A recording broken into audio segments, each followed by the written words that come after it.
Hello and welcome to the Back of the Nest Match Report. I'm your host Chris Hambling and I'm here to guide you through our look back at a comfortable Palace 1-0 victory against Watford. Defeat for Hodgson's Mooses meant relegation, but you'd hardly have known it from the passive and low-tempo performance as they departed the top division with a whimper. Shame. With me this week, I have Mike Scott. Hello for the third show running. Sorry to everyone that's listened to those shows. I mean, you've got to have, there's too much of a good thing, isn't there, really? Yeah, I think some of the staff here at Back of the Nest Towers are pretty much on the beach, as the saying goes, right? Yeah, or some of them are dealing with the fact that Croydon took like 4 days to count the votes for the councillor thing as well. Yeah, there is a bit of that going on as well. So, anyway, no, I can't talk as, my fairly lackadaisical attitude to the podcast this year will attest. But hey, gave people something different, not hearing my voice every week, didn't it? But happy to be back for this one. And Mike, I haven't really spoken to you for a while. We've had a little chat before we started recording, but what's been going on in your life? Anything good? Yeah, I mean, the things I sort of say now sound like really, like I used to say, I don't know, I was on tour in Germany or something.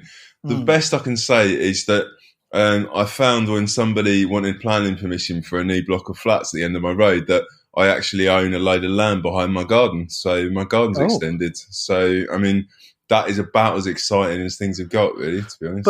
But in all honesty, because now I'm approaching 42 years old, that is genuinely very entertaining to me, and frankly, this podcast should be about only that. So, but I feel very happy with myself today. I got up this morning and I made breakfast. I've mowed the lawn. I cut a bush back in the front garden because it was obstructing the path.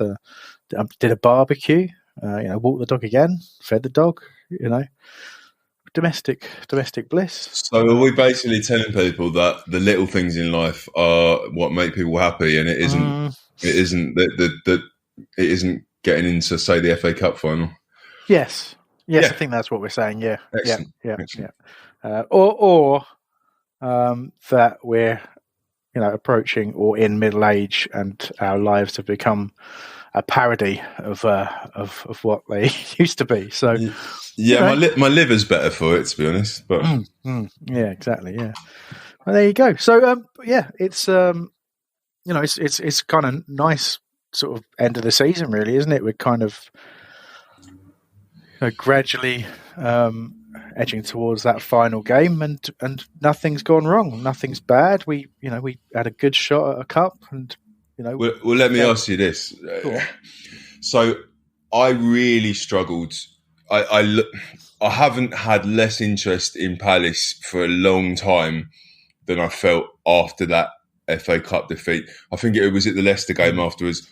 Could not give a toss. I totally checked out. These two results have got me back into it. I was looking forward. I like my cricket. I've watched the first 5 Surrey games, three home games. They've been beautiful. It's been sunshine. We've been really good. We've got victories. I had my heart on that. I was struggling. Is it on? Are we on the beach, or is it maybe it's just come back at the end of the season because of the good results? You're feeling a little bit more like you care about football. I think the results do help. It's sad in a way, isn't it? Because you've always felt. Yeah. I'm sure, like me, you've always been that person who says, I don't mind as long as the performances are good. Of course. Yeah. And also that we all feel that we're reasonable people, and then when we've got injuries, suspensions, or whatever, or players are lacking form, we don't blame the manager. We accept it. We accept that we're Palace, and we're going to win some games that we shouldn't, but we're also going to lose some games that we'll feel we shouldn't, and we'll end up roughly where we need to end up. But I think this season we've had a little bit of a taste, and what happened with the FA Cup, I think, and I felt it as well. It got me out of match attending retirement to go to Wembley. And I think. We dared to dream, didn't we? To some point, we suddenly looked at the way we were playing, the way performances were, and you looked at the last 4 in the FA Cup, and you're like, okay, Liverpool, Man City, Chelsea, top 3, Palace. Maybe we're the 4th best team in the league, and you get carried away. Do you think, well, actually, on our day we could definitely do Chelsea here? And it was just to say, I absolutely did not think that. Just to be clear. I dared to dream. I'm not saying I thought it with any real logic. I just dared to dream. Yeah. But no, look, there was no doubting that was disappointing. Having said that, I have to say personally, I went into that game on much more of an even keel than I've ever done. In the past, I think that would have consumed my every waking thought for weeks leading up to it. And everything, my entire well-being would have been based on the result of that game. But I was able to be fairly philosophical about it after the initial disappointment. It was a nice day out. Yeah, I mean, I was stoic about it as well. But we all, before the game, we were all saying to each other, "Yeah, we're probably going to lose." But yeah, it took the stuffing out of me for the season, and I'm glad these last 2 results. I mean, Southampton away last week, other than the Millwall game away, was my favourite game in the season to go to, and this has really helped me just get it back. Obviously, we've got exciting things to talk about with the team and stuff, but yeah, that Southampton game really, really just gave me the spark back. Yeah, it's a good point. I because of timing and stuff, I missed doing the podcast on that again, and that was one that I really wanted to do because last minute, or late goals are just a thing of beauty. But when it's against a team that just exists in your mind, that like Southampton are a real irritation to me. I can never quite understand why they think their fans certainly think that they're a better, more significant club than us, and I'm just like, you're not. You're not really anything. You're not. There's a bit of history, but there's not really. Lots of clubs could say there's a bit of history. It's there's nothing really there, and they've always had a bit of needle for us. And I just thought that was beautiful. But so's Zaha sending Watford down, and we'll talk about that for sure. But a bit of news to catch up on before we do that.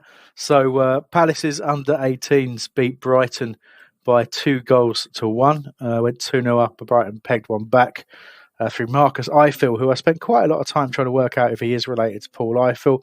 I couldn't find anything that said he is, but he must be. Surely he must be, because Paul Ifill lived in Brighton and played for Brighton and played for Millwall. And I think Marcus Ifill was in Millwall. It must be related. There must be some sort of relation there. I don't think it's his son, but I think it's got to be some sort of relation. But anyway, there you go. Anyway, he scored for Brighton, but Victor Akinwale and Ola Adebome scoring for Palace, seeing off the South Coast Minnows. And that means that Rob Quinn's under-18s are third in securing that place in the under-18 Premier League South, which is a very, very strong performance. And it's just a fantastic side. And let's not forget a bit of disruption in that team this year with the shift from Paddy moving from the 18s upwards, and Rob Quinn's done brilliantly stepping in there. We have a really talented bunch of players, and a few of those have moved up to the 23s through the course of the season as well. And so the players coming behind them, it's just been pretty seamless. So really impressed with the 18s this year, and beating Brighton towards the end of the year is also a fantastic thing to see. So yeah, brilliant. And I did note, Mike, actually, that I think Ola Adebome, he's got, I think that's 19 goals in 25 games this year at under 18 level. And he's been training with the first team this last week or two. See, now you're daring me to dream about an EFL Trophy Cup run next season. Well, there you go. That would be the under-21s. That'd be beautiful. It would, and there's certainly some talent there. And we'll see if any of those guys who have been given that opportunity to train with the team start to feature towards the end. Vieira said they would. They didn't in this game. But, a couple more games left. Well, 3. We'll see what happens. So next up, it was actually, we go back to last Monday with the 23s beating Leicester 3-2. There was an early goal from Killian Phillips, his first since signing for Palace, and Scott Banks with a brace, a direct free kick and a penalty. But his free kicks, his dead ball delivery and quality is absolutely astonishing. Get him in on corners in the first team. Get him in. Yeah, absolutely right. But I mean, I don't know. I've never seen, and I might be corrected by a bunch of people, and please do, but I don't think I've ever seen a player score so many direct free kicks as him. And coming through the system, looking at how he strikes a ball, the technique that he's got. He is an astonishing technician. From direct free kicks. So, fingers crossed he keeps developing. And he's not a bad player, in running with the ball, and he's got good technical skills, close control, all that kind of stuff, decent range of passing. So he keeps developing. I think, again, I've said many times, I think we've got a real player there, but he's got to kick on. He's reaching that critical year or two where he needs to really, to sort of make that move up, maybe get a loan to a championship club or something. If you can hear a noise, my dog is behind my chair snoring, just so you know. Unbelievable. So anyway, the astonishing thing about that game, Mike, was that Palace finished with 9 men. So Teo Adaramola was sent off. He got 2 yellows. That was only like 50th minute or something like that, 51st minute. And then Luke Dreyer was sent off for a second bookable offence with 7 minutes left, but still managing to win the game, ending in 8th place, and could finish as high as 5th if we beat Derby in the final game of the season. I mean, I've been to a few under-23 games, tend to watch them on the stream when I'm at work. There's not many yellow cards, let alone red cards. That's amazing. Yeah, I know. I mean, we'll talk about another red at a youth level in a sec, but yeah, finishing with 9 men is. I'm sure things will be said. I don't know. I didn't see the game myself, unfortunately. So, I always see that and wonder if it's a ref who's just get towards the end of the season has just had enough of it all and just like the booking players for the slightest little thing. But fair enough. There you go. We shall see.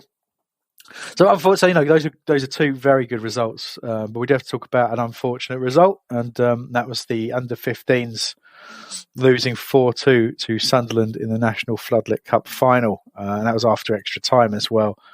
And really heartbreaking to lose any final, and did a tremendous job to get there. The 15s, talented group of players. The game panned out relatively well for Palace to a point. Went 1-0 up through Enrique Lemaras, but Sunderland did then equalise.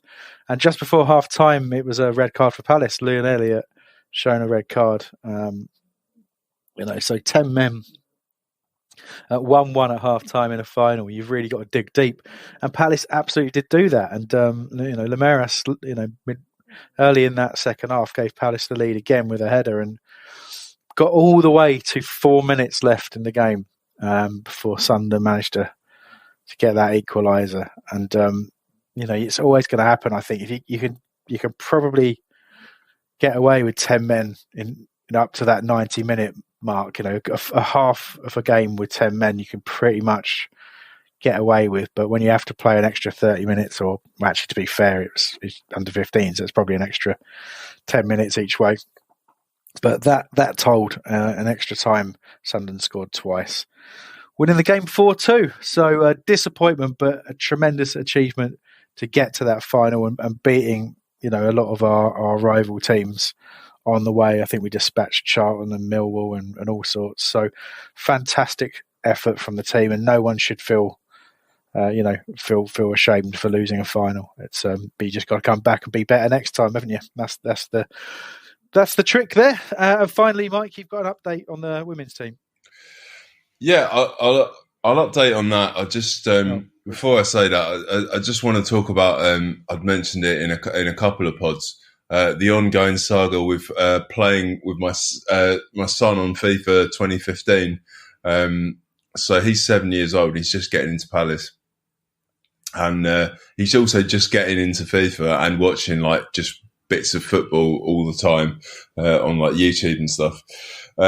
So unfortunately, we lost in the final of the FA Cup in the first season on FIFA 15. So we felt that pain. But we have just purchased Daniel Gabardon on a free transfer. So, that sounds like a great signing. Yeah, I've been trying to buy only ex-Palace players for him, so he can learn the names, because he's properly saying Johnny Esther instead of Johnny Williams. So, getting there. Unfortunately, we've only got a PS3, so I can't get him any newer than that. But so I feel the pain of losing finals. But yeah, I just wanted to quickly touch on the women's side. So, obviously, they ended up finishing fourth in the championship this season, and we're hoping to have a word with their social team, get someone back on. Carver and Sam and other people have done some sterling interviews this year. Sorry. So the last one was with Molly Sharp, who ended up top scorer actually for the club this season. But there's a quote that they put up a couple of days ago on Twitter, the women's team, and it's from Dean Davenport, the manager, and he said, "What an achievement to finish in the top four. All the players and staff deserve the utmost respect for breaking all kinds of club records along the way. This team is by far the best team I've managed in the 18 years being here." And I mean, that's high praise. So I think it's exciting for the men's team next year, but exciting for the women's team as well. And if we can just get a few more games either at Selhurst or at least on the Palace Player or on TV, that would be absolutely amazing. So yeah, we'll try and I'd love to get his thoughts and a couple of the players. We'll keep you posted on that. Maybe it'll be something exciting to do in the off season. But just wanted to mention that. Yeah. Oh, that's great.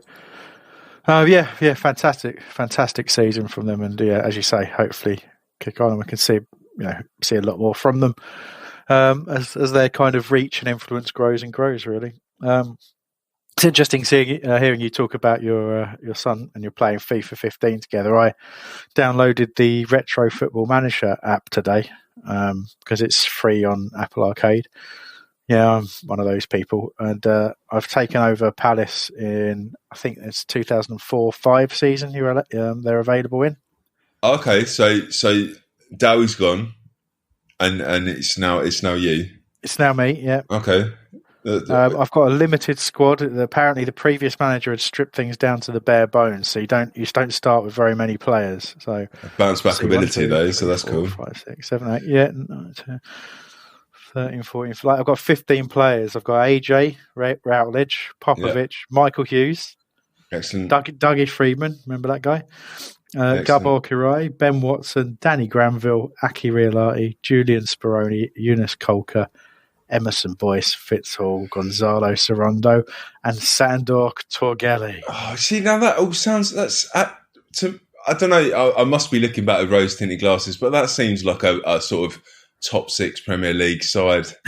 Doesn't it, right? I think if we're entirely honest, and I don't want to badmouth anyone, so I'm going to say Torgelli was a disappointment, right? But when you actually look at that, I mean, Colker wasn't actually bad either, although he didn't see much game time. Look at that. Let's have a look at Torgelli's stats. Have a quick look. Okay, I'll let you do that as I take us a little bit further forward. When's the last time we had 2 Hungarians in the side as well? Well, exactly. It's long overdue, isn't it? For that played 12 for us in the 2004-2005 season. Yeah. Scored none. That's about as far as the stats go on Wikipedia. He did score for us, though, because obviously Wikipedia doesn't always have the stats for... When you look at it on the right-hand side, top right, it doesn't show the cup games. Of course, he scored for us against Charlton Athletic in the cup, didn't he? Well, there you go. How many cup games did he play? Let's see if we can find this out. Probably just the 2. Oh, no. There you go. There's the goal. Yeah, so... no, that's... So appearances none, goals 1. So he must have come on as a sub. Oh, that's weird. Either that or someone's fucked up Wikipedia. I think they messed up because I'm a 100. Yeah. How can you have appearances 0 and goals 1? Yeah, I thought he started that game, but anyway, he definitely. Yeah, 100%. It was a game against Charlton because I remember us playing our reserve team and beating their their first team, I think. That's my recollection, and I'm sticking with it. And how old do I feel that Sandor Torgal is now 40 years old? Anyway, moving swiftly on. He looks it as well, I'll tell you that. The picture's from 2016 and he looks about 50. But we better actually cover the game, haven't we? Yeah, sorry everyone. It's only been 20 minutes, and we haven't said anything really about Palace Watford. So apologies for that. But yeah, it's the end of season. We're allowed.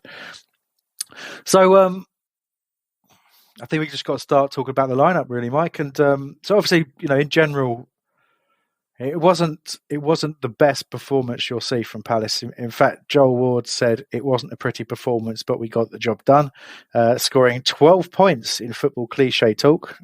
Congrats, Joel. That is probably a winning performance in football cliches this week. So well done. But I think that is a fair reflection, and we'll talk more about that in a bit. But we had some quality. We created some good chances, but I think wasteful in the first half, and Vieira was critical of that failure to convert those chances, and then failure to create more than we did in the second half, which again I think was probably a fair reflection on the game. But we got 3 points. We weren't under threat. It was comfortable, as I said in my intro. So I had no real complaints. I thought we played some nice football at times. A couple of the moves, if you think back to some of the chances we created, there was one really great flowing move that was started. There was a flick from Eze in there, a back heel from Gallagher, and just absolutely, wonderful to see. And I think it was Elise at the back post who hit the ball over. And you're just thinking, watching that team play in that manner was really encouraging. But we just didn't do it consistently enough to be massively excited about the game. But it was a decent performance. But we'll start with But just focus a little bit on the lineup, Mike. I'll get you some views on this. Obviously, Guaita has a knee injury at the moment, so wasn't in the squad. So Remy Matthews was on the bench and Jack Butland in the side. And he seems to be enjoying playing for Palace. He's starting to. He's probably played I can't remember I couldn't think how many games he's played this year, but the cup run certainly helped him get some game time in, and he looks quite comfortable in there. Nothing to worry about, really, is there? I think he's played more games than I'd expected. I think he's played at least half a dozen in the league, let alone the cup. So he's had his chances. I mean, so just picking up a comment from William Pickering on Twitter. Do we think Butland will be first choice keeper next season? Love Fiji, but massively warming to JB. And I think warming is the word, because he started that error against Millwall. If we'd have lost that game, I think he would have had to basically climb a couple of mountains to get back in the good books with Palace. So it's mainly down to Michael Elise that he's even got the respect he has at this point. I don't really mind what keeper we've got at the moment, which is a really good sign. I think the key is that the way we play with passing out at the back, the fact that we've got two keepers that can do it when before we had basically none, I mean, that's amazing. Yeah. So he was a steal of a signing, because you'd really expect, and it certainly early in the season it seemed that as soon as Guaita wasn't there was just a kind of, Anderson was not quite sure what to do, but they seem comfortable with both keepers now. So I'm really not that bothered which one starts.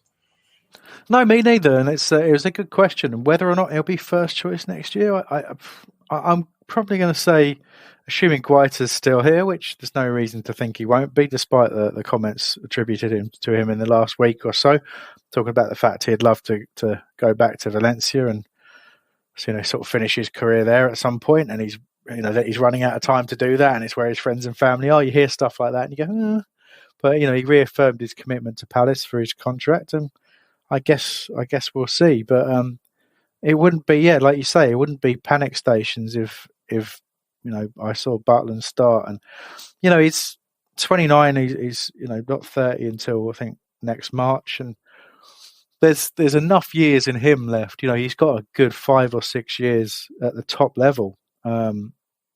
So that's more than enough time for him to get that number one shirt and keep it for a period and And who knows? If he plays consistently in the team that we're building right now, we've seen that Tyreek Mitchell, Mark Gay, and Conor Gallagher get called up, and Butland's as number one in our squad, playing well, could find his way back towards the England camp as well. So, what's quieter on a week? Do you know?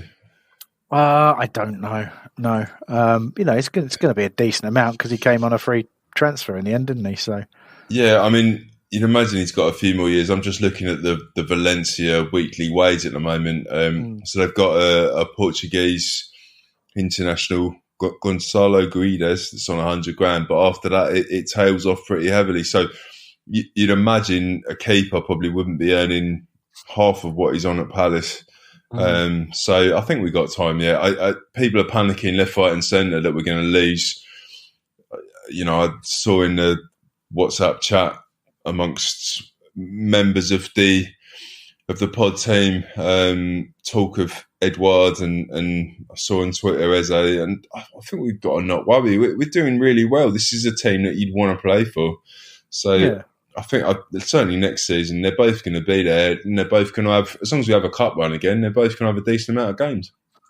Yeah, absolutely right. And I don't think we need to fear too much. There is obviously people talking about release clauses for Elise. Obviously there's the Gallagher question that just will get asked 1,000 times a week as to are we going to be able to keep him, and if not, which seems likely to me, how are we going to replace him? And we've talked on this pod, it's Eze's, Eze can just slot in there, and but then it's the talk about Edouard not getting his opportunities. I like the fact that Vieira's just out. It's quite happy to tell you what's going on. And he said with Edouard, he started well and he trailed off, and he hasn't earned his place, and he's challenged him to do that for the remainder of the season, which I think is absolutely the right thing to do. A player can be a really talented, really impressive player that you really want to see given a chance and not work and not fit in with your squad. He started so well. I think everybody expected him just to keep going, get better, and score more goals. But it doesn't always work that way, sadly. And I thought he did okay in the Watford game. And there was one moment in particular where he showed what he was capable of and was very unlucky not to score. I'll tell you what, is there any player, including Zaha, that you including Edouard, that you would think would have been able to get the ball to the point of having a shot doing what he did? No, I didn't. I'll be honest, I didn't expect it, and I think that's part of the reason he got through. And we can talk all day about how poor a team Watford look, but that was incredible close control, and the shot, the kind of snapshot, how quickly he got that away.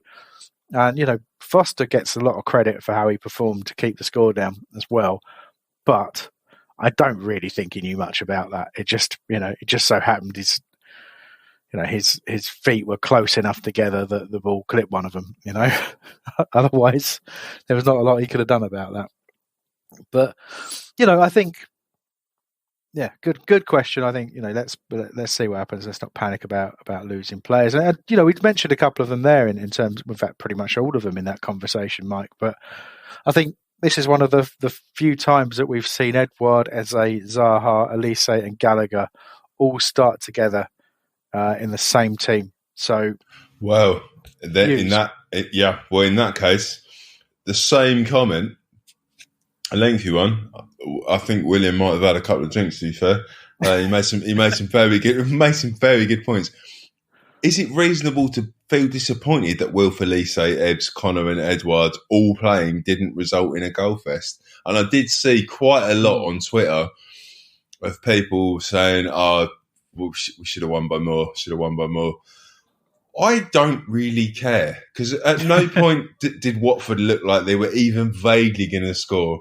So I don't think Palace needed to get out of sort of third gear. And that's, when you see, if it was Man City, for example, people would have just gone, they didn't need to today, reserve their energies. And I kind of felt that way. I mean, like we say, Edouard hit the post anyway. We did miss some chances, but we created them. And we certainly created a lot more from the wings than we have for a lot of points this season. So I was happy that we were experimenting with new ideas and playing more expansive stuff down the wings, and I wasn't too bothered about whether we scored 1 or 10.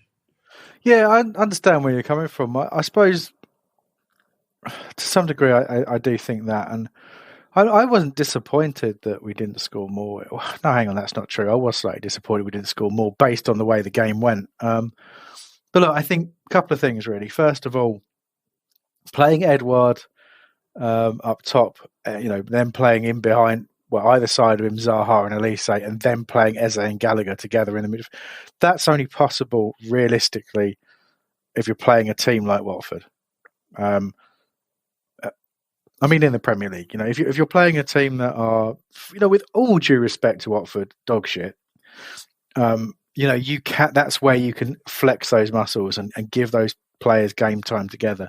So I suppose I want to first of all applaud Vieira for making that decision and putting those players out there together on the pitch at the same time, because that's the kind of thing that everybody wants. Everyone gets so excited about those players, right? And honestly, I genuinely believe this. You can take Edouard out of that and chuck Mateta in, and I'm still just as excited because I think Mateta's a fantastic player at the moment. Agreed, totally agreed, 100%. Yeah, but anyway, take that attacking group, throw them in like that, and in particular, Eze and Gallagher in the same team with Zaha and Elise either side of a striker. That is absolutely the way forward for us.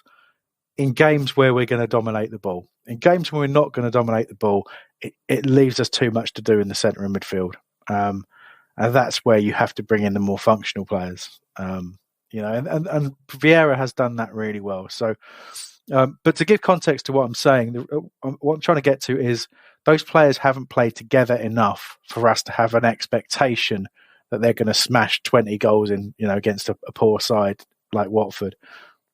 Edouard has got to play with, those players around him for 4, 5, 6 games in a row to really see if he's going to be able to link with them properly. Similarly, Gallagher and Eze have got to play together in the same midfield for several games in a row. He wasn't a great performance from him, but there were great moments, and he is starting to play with the same fluidity and the same kind of swagger that he played with before the injury, and I'm really enjoying seeing that for sure. Did you get that impression from him as well, Mike? I thought he played really well throughout, to be honest. It's clear, and they've said it before, that him and Zaha, they've got a special bond, so that really helps. But I thought he was in amongst it way more than I've seen him since he's come back from the injury, and there are games where he seems a bit anonymous at times, but that's just his game. I feel he's almost back to it. And going back to what you said about the players not having played with each other very much, I sort of liken it to, an England game where you expect us to win by 5s, wins by 6s, and it just doesn't work that way for exactly the reason you said, that it takes a while. It took us about 15 games when we were just drawing. We're now at the stage where we're winning those games. And then when you change stuff up, it's still going to take time. So, yeah, absolutely spot on. So, yeah, and I suppose I was going to talk about this later, but I think it's a good opportunity to talk about it now because, what you say there about it taking time, is pretty much what Zaha was talking about, interviewed after the game, and he was talking about that we're building a team, and that reminding people this is the first year that this team is together. And he used the phrase that there's a lot more to come. So, in one sense, I'm drawing attention to the fact that he's agreeing, and he's quite rightly reminding people as a senior figure, as a leader in this team. He's saying that remember we're 1 year into this. Just imagine what might happen. But similarly, do you kind of hear him talking like that and start to think, well, maybe it's not beyond the realms of possibility that he does sign a new contract with us and doesn't seek that one big move in a year's time? Was just about to say, yeah. So I've, apart from the fact that it's because I've got a 2007 Vauxhall that's only got like medium wave radio, but yeah, I talk sport on most of the time when I'm driving, and for the first time I've ever heard someone say, I'm not quite sure who it was. I felt like it might have been Darren Bent, but I wasn't paying particular attention. But they said, no, Zaha just might as well, he should just stay at Palace now and be, he said something like, be the best he can be. And I feel like he now has the players and the manager that would make him want to stay. So to say something like this is the start of something, that's not the kind of thing you say when you're not too bothered. That's really exciting.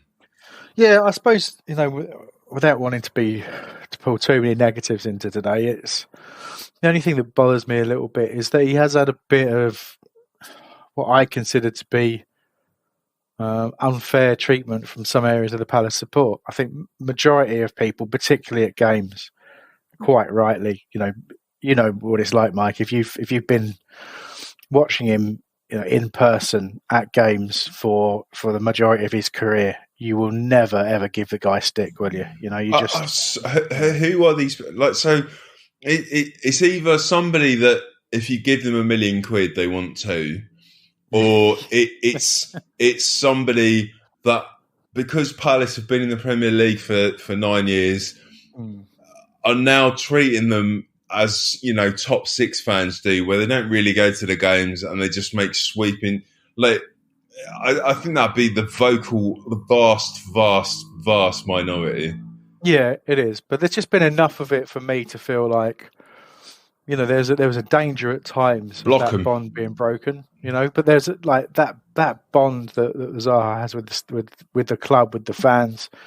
At times it was just turning a little bit toxic, and I really didn't like that, and that's why this season certainly not at the ground. No, it's never at the ground. That's the thing. Everything you see on kind of social media, so rarely is any of that replicated at the ground. And, I always have to remind myself of that to keep myself sane. So, but anyway, I think positive signs from Zaha.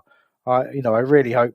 I wouldn't blame him if he just, he wants to see out a contract and see where he can play the last few years of his career. So it's obvious his real dream was to play at Arsenal, and if that happened now, think of the vitriolic, nasty shit that he'd get at Arsenal by being a fringe player every time they lost.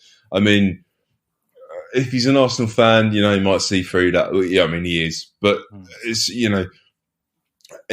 whatever the 10 or 15 random trolls in Palace fans give him, it's nothing compared to the amount of racist abuse he gets from random people, and it'd be nothing compared to what he'd get if he went to a bigger club. So unless he went abroad, I don't see him getting. I just don't see it happening. I've got to say, we note down times where on this when we're recording it, don't we, Mike? To any times we need an edit, or where something was said incorrectly, or we just want to tidy things up a little bit. We don't do much editing, but I've got to say, if we could note down, I've not got the exact time, but it was around in the recording. It was around 38 minutes roughly. That if you listen closely enough, you may hear my dog fart. Oh, really? Well, I mean, yeah. Needs must. No, I didn't hear it. So if it's in there, excellent. We'll keep it in. Yeah. If it is in there and you do hear it at home, first person to tweet me at Hambo1980 and tell me the time that they heard it will win a prize. And anyone will tell you who's won a prize from us in the past. It's kind of 50-50 if you'll ever get it. But I'll find you a prize. Anyway, thanks Rosa for that and the accompanying smell. Let's move on, right? We've got to talk about the goal because it was a penalty, well dispatched by Zaha. But what do you think about the award of that penalty? I mean, the more I see it, meh. So whether or not he pushed him in the back, I just can't get over the fact that the guy was absolutely livid, and yet even after the push, his arm wasn't in the position. He still stuck it out further to make sure that the ball didn't go past him. So I don't know what he's moaning about. It went to VAR, and a few people said it on Twitter. Probably the best refereeing performance. The fact that nobody really had any bad things to say about it is testament to that. Probably the best refereeing performance of the season. I can't see what he was moaning about. And then to the Reds, I mean, as blatant as they come. So you if it was a Palace play, you'd think just moment of madness. I don't know why people are. And what if it was that bad? The Watford fans. You know what they're like. They'd have made an excuse, didn't get mentioned. I've not seen one mention of it. So, no, the only thing I saw was match of the day on the highlights. I've forgotten who was summarising now. I was so kind of disinterested. It might have been Jermaine Genius. Just saying, like, shouldn't have been given, and that was about it. I'm just why? I mean, it's ridiculous.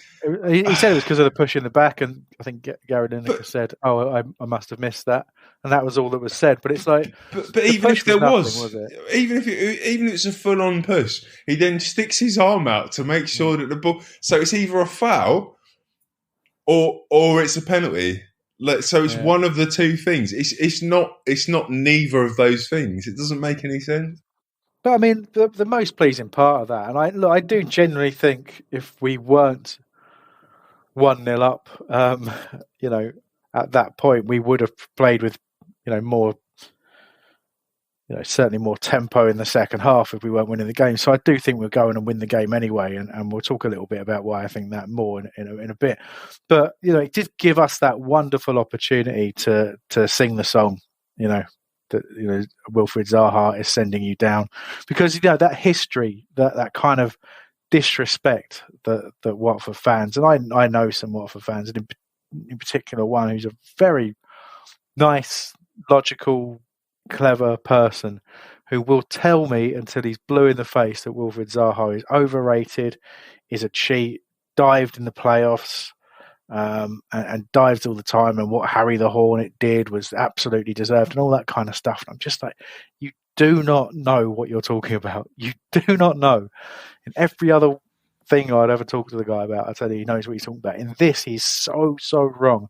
So the fact that so many of their fans are like that, it just gives me a huge amount of satisfaction that it's his goal that ultimately relegates them. And they'll be saying things today, the phrase, "Oh, it's not what happens in one game that sends you down, it's the course of a season." They'll be saying all these things, but we all know Wilfried Zaha sent Watford down. We know that we will say that forever, and I love that. Yeah, I mean, absolutely. I saw a tweet like after the Watford post that were like, "Oh, Palace have gone 1-0 up." There was a random guy on there that was like, "Oh, look at it now. It's going to be all the Luton and Bournemouth and Palace and other teams that hate us for no reason, slagging us off." It's like, for no reason. We talked about it earlier in the season where I think it was the Metro. It was one of the national newspapers had polled a load of Premier League fans about who their rivals were in the Premier League. Obviously, Brighton had gone Palace, Palace had gone Brighton, Watford had gone Palace. So even the fact that they're not our rivals, they chose us. So it's certainly not for no reason, let alone the playoff, let alone the penalty. But it's kind of weird that, old bunch. Yeah, they are a very, very odd bunch, and I suppose that's what happened. Listen, you support a team that's called the Hornets, but has a picture of a moose. None of it makes any real sense. They look slightly more like bees than wasps. It's a very odd thing, isn't it? They say they're a London team, but they're from Hertfordshire. It's all a bit weird, and I thought it was very interesting to hear Ben Foster after the game. Yeah. He talked about the players, and he said there's too many players in that squad who will try for 60 or 70 minutes and then think job's done and whatever happens. And for a professional of, and look, he's, a little bit of a diversion, but I actually quite like him now, even though I've got a real hatred for when he was on loan at Watford in his early part of his career, and he injured Andrew Johnson and celebrated injuring him, and I kind of will never forget that, because it was just one of the most unpleasant things I've ever seen anybody do on a football pitch. But anyway, that aside, my nephew, my brother-in-law was telling me about this. He's talking to my nephew, and my nephew said, "Oh, there's a YouTuber who's a goalkeeper in the Premier League." I was like, what? He said, what? And he's like, yeah, the cycling goalkeeper. So this is what it's like now, Mike. And you probably know this already, but it hurt my brain to know that there's, in the seemingly for young kids, the hierarchy goes YouTuber first and then footballer. Yeah, that doesn't surprise me, to be honest. It doesn't surprise me. But anyway, for him, for a player of his stature, for a player of his experience to be that open and honest, and all of his teammates are going to see that, and he's basically saying, "I don't give a shit. You're all, there's a fair proportion of you players who are a joke." I thought that was pretty stunning to hear. What were your thoughts?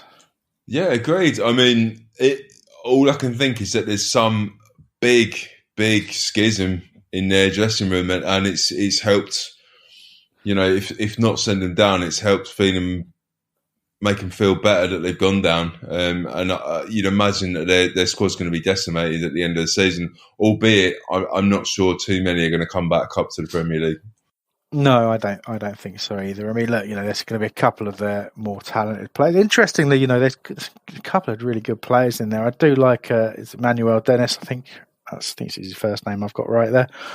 Looks a really good player to me. And I think, Sarr is someone we targeted.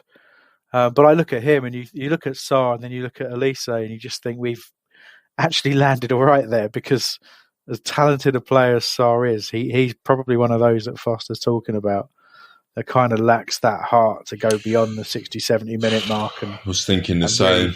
Really get his foot stuck in a challenge and things like that. And if you look at Elise, he's not naturally a great defender or tackler, but he's game, isn't he? He gives it a go. He chases back. He tries his best, and he knows it's not where he's going to shine, but he knows he's got that responsibility. And I think that's why he's being talked about the way he is. And no one's really talked about Ismaila Sarr this year at all. So I think we did all right. And I think the 25 million we offered when they wanted 40 was more than enough of an offer. I don't think they're going to get 25 million for him now, to be honest. Not now, no. But I do want to talk a little bit about Roy, and I think I'll start with the kind of observation of what people might probably rightly determine is a bit of a dig, a bit of a negative. And I'm not going to spend a lot of time doing it, because people hate it when I do it, but I think it's wrong not to mention observations about the opposition team, just because it might offend people who have a lot of affection for Roy, and quite rightly so. And we'll talk about that affection and some amusing stuff around that in a bit. But I do have to say, looking at the team that he put out and the way that they approached the game, and he's been absolved of any responsibility, and maybe that's fair. Maybe there was no reaching those players, I guess, if you go by what Foster's saying. But if that's a game if you don't win that game, you're relegated. Did at any point they just did not play like a team that was playing with the desperation that you should have? If you're like, okay, it might be completely out of our hands, but there's nothing we could do other than win this game of football. It was 1-0 for a large proportion of it. The game's not dead. So, they kept in their structure, they kept in their shape. And as I said earlier, they went down with a whimper. And I wonder how much of that is, to do with the lessons and the methods that Roy and Ray do talk about, And he even said at the end of the game, he said, there's some really good signs there that they took on board the messages that the coaching staff were giving. And I think those messages work at certain times for certain teams, and I just don't think they worked for us in that last season, and I don't think they worked at all for Watford. But perhaps everybody was right, and the damage was done by the team that was there. Well, I mean, first of all, he's not dealt with a team that poor before, I don't think, but his methods are ones of longevity, and you're not going to rescue stuff. It's not going to be a sort of Nigel Pearson keeping Leicester up, making them 17th, and then the next season them win it. It's not going to be, Big Sam when he kept us up. It's stuff over a long time. So if it doesn't work by now, it's not going to work. But yeah, obviously there's been some feedback in the comments about that. Leif Anderson's forehead, great day all round, and a lovely send off for Roy and Ray at the end. Plus, that would have pissed the Watford fans off. And then Paul Kensley wanted to say, please discuss Roy's shithousery at full time. Immediately pissing himself laughing with Wilf and Tompkins, ignoring Watford's players and fans, then clapping all of ours off the pitch. I was crying with laughter at his level of I don't give a flying fuck. Yeah, I absolutely love that. And I have to say that body language-wise, and I'm sure it's not the case because Roy is a gent, as they say, right? But it really did smack of a guy who's just gone, I was going to, retire. I didn't think there was going to be other opportunities, but hey, I took Watford's money and it was a hopeless case and I did my best and hey, screw it, But but even better, it was the, like I say, first of all, I've got to say the reception, so good, and richly deserved. The guy's been made an MBE. He's an incredible football manager for an incredibly long period of time and did wonders for us. So the fact that Selhurst gave him that reception, warms the heart. It really was fantastic. But after the game, not just the laughing and stuff, which was great, but after the game to be asked why he didn't applaud the Watford fans and to answer they were too far away. I mean, I suppose they are the opposite corner, I guess. It's quite far, especially if you're 74 years old, I guess. But I just thought, it just made things so much funnier, at Watford's expense, really. Yeah, there was a lot of discussion on the radio about why that was. People messaging going, I'll give him a break, he's an old man. And then people saying, well, no, he doesn't need help off the coach or anything like that. And then people saying, well, it's because he's scared of the HF. All manner is. Look, if that's the way you treat your managers as a football club, eventually you're going to get your ass bitten, and that's exactly what's happened. Yeah, so. Well, exactly right. Why would you? Managers are a 6 month at a time kind of commodity at Watford. So there's no chance for anyone to build any kind of affection. Roy Hodgson and Ray Lewington haven't built a bunch of affection for Watford from that spell, have they? They've turned up. They've been. I remember Roy saying in the press something about I've been told that there's a great. And he said it very pointedly. I've been told we've got some amazing attacking talent here after they hadn't scored in a couple of games or something like that. And he was really kind of like, I think he was just a bit like, everyone tells me this is a club I can keep up, but what the hell have I done here? What the hell have I taken on? And I think genuinely by the end it was, you can see when he was talking before the game, he was talking quite understandably that they were already down. And he was pretty much saying, I'm not around. I'm not going to be. So obviously that conversation's already happened. That he's not going to be the one to take them from the Championship to the Premier League or anything like that. It was a last dalliance, that last little paycheck, that last little moment to kind of wave goodbye. And he said off the back of it that he's not going to take on another full-time management job. So I think perhaps he feels it himself. He's going to end up at an international one, isn't he? Possibly. Let's be honest. Bill Shankly wouldn't have kept Watford up. No, God, no. I wasn't trying to, use any opportunity to have a pop at Roy because, quite rightly, and I'm pointing it out.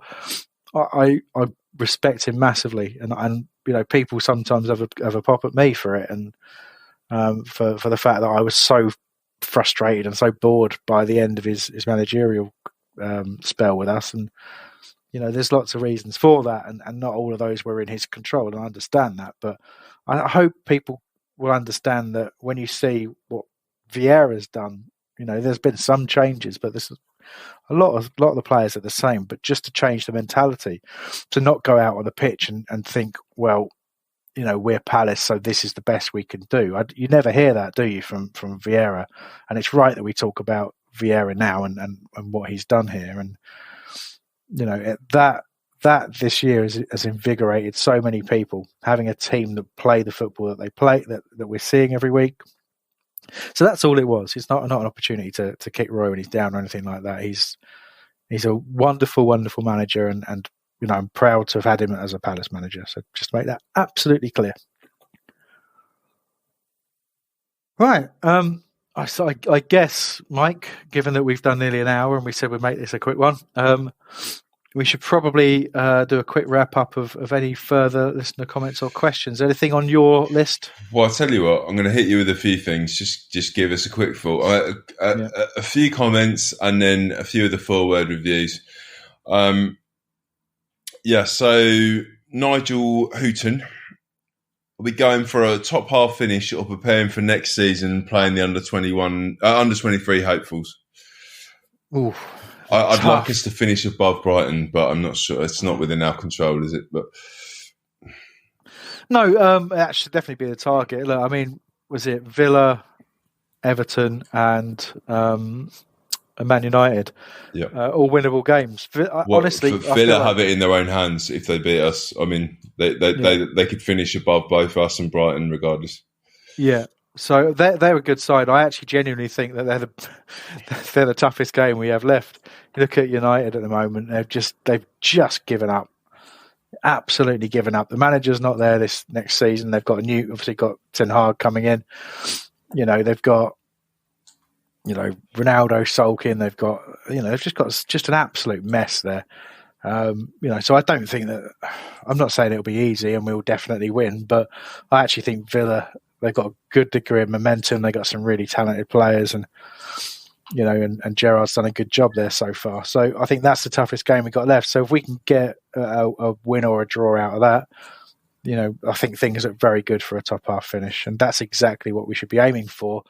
But I wouldn't be disappointed were we to lose that game, and then that would give us that opportunity in the last two games to throw in a group of young players. So I'd like to see a few on the bench, maybe for the Villa game, and come on depending on result. But after that, if we've got a real shot at a high finish, then we should probably take it, and the young players will unfortunately have to wait a little bit. Fair enough. Richard Evans, not a big thing, but we are mathematically safe. Well, there you go. We're definitely not going to get relegated. Thanks, Richard. Yeah. I mean, Stuart Ryan, Palace average, Watford awful. I think that's fair. We weren't great, were we? We were okay. We've played a lot better. So, but yeah, I think we can focus on how bad Watford are, and we have done a bit. Yeah. Kevin, dominating but not exciting. Mm-hmm. There's a theme. I mean, do you agree? I thought it was certainly quite exciting at points. I think this is one of those where I have to accept the fact that I'm sitting at home watching it through an entirely, definitely not illegal way. Of course. Whereas you had the pleasure of being there, Mike. I think that's why it feels different. Watching that game at home, I can tell you from the many hundreds of games I've watched in person that game feels a lot better watching it at the ground, where you're, a couple of beers in, everyone's having a bit of fun, you're winning the game, you're sending Watford down. That performance feels 10 times as good as it actually it feels when you're sitting at home and doing a couple of other things while watching a game, because it's fairly inconsequential, Yeah, fair enough. I mean, so two similar comments. Alistair Murray, like a training game, and then Ray Johnson, like a pre-season friendly. I mean, has it got to the point where we can make teams that are maybe not as good as us look like that's the case. I mean, it's not been the case in the past. We lose games at the bottom and then beat United to stay up or something. Actually, do you know what, Mike? I think that's a really good point, and something we haven't spoken about throughout this entire conversation, where I've been talking a lot about how Watford were bad, but that is absolutely right. We, Palace, under Vieira, many times this season, have made other teams look bad, and whilst I think we haven't played brilliantly in terms of chance creation and chance conversion, I think, we were so solid. And think about Gay went off injured, right? He's got an ankle injury. We don't know how bad it is, but didn't look good. You think we're already playing with Wardy at left back, giving Mitchell the rest because he's been carrying an injury for a while. So we're already playing with Wardy at left back. That injury happens, and Wardy goes in and straight into centre back. Mitchell comes in at left back, and you wouldn't have known it, would you? You wouldn't have known that Joel Ward is a right back filling in at left back, who then filled in at centre back. And that really shows you how well organised we've become. It shows you the versatility we have in the squad, and it shows you why it is difficult for teams who aren't on their game and don't have huge amounts of quality to play against us. We made Watford a poor team. They've shown they're a poor team this year, but we gave them no opportunities in their last chance to be a Premier League side. A lot of those players, not all of them, according to Ben Foster, a lot of those players would have given it everything to be a Premier League player next year, and they didn't get a single opportunity really to do anything about it. Yeah. I mean, that probably sums up everything I've been thinking, really, to be honest. And we'll finish off what's supposed to be a 4-word review from Callan had. Damp squid of a display against a very poor side. Should have been able to absolutely demolish them rather than just edging it on an iffy penalty shot.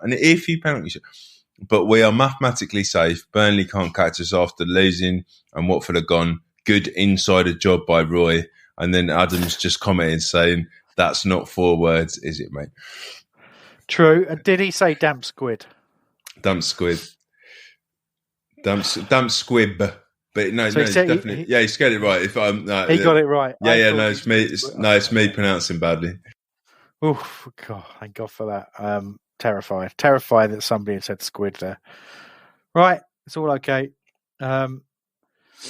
Just a little reminder that Luke Plange has played his final game for Derby and is now a Palace player. What? So I was going to ask about this. So he did tweet something like "once a ram, always a ram," and I was like, But no, do you not? I mean, do you not? I was hoping people would probably get the reference. So when Wayne Rooney left Everton the first time to join Man United, he said, "Once a blue, always a blue." Okay.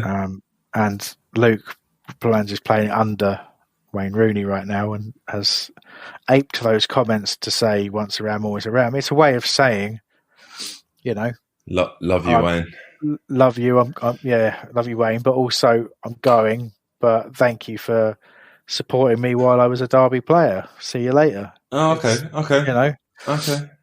Well, thank you for clearing it up. Yes, that is exciting. I'm not as excited as I am for Scott Banks actually getting some football, but yeah, exactly right. But we'll see how he does, shall we? Anyway, fantastic. Right, well, let's certainly say thank you to everybody for listening to the show. I just dropped my phone on the floor. And thanks in particular for all of you who got in touch today. There was actually much more correspondence that we didn't use as always, but we did read it all, and certainly it helped us put the document together for the show today. The preview team will be back in the week in some form, I'm sure, despite the fact that Albert's away on work. Looks very sunny and very full of chips. Yeah, work in Athens with some gyros watching the football. Yeah, unacceptable behaviour.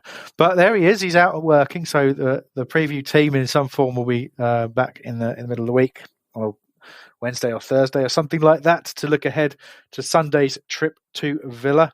And as ever, there's plenty of more content for you to enjoy across all of our social accounts. And loads of stuff over there on YouTube as well, where DR is running things wonderfully. And you've got Patrick's show, and you've got Stan and T and everybody doing a wonderful job over there. So do check that out. You can find us on everything, all of those things, by searching Back of the Nest. Like, subscribe, and be merry. Leave us positive reviews in all those right places, and it does help us be found by more and more Palace fans looking for content. So until next time, come on, you Palace.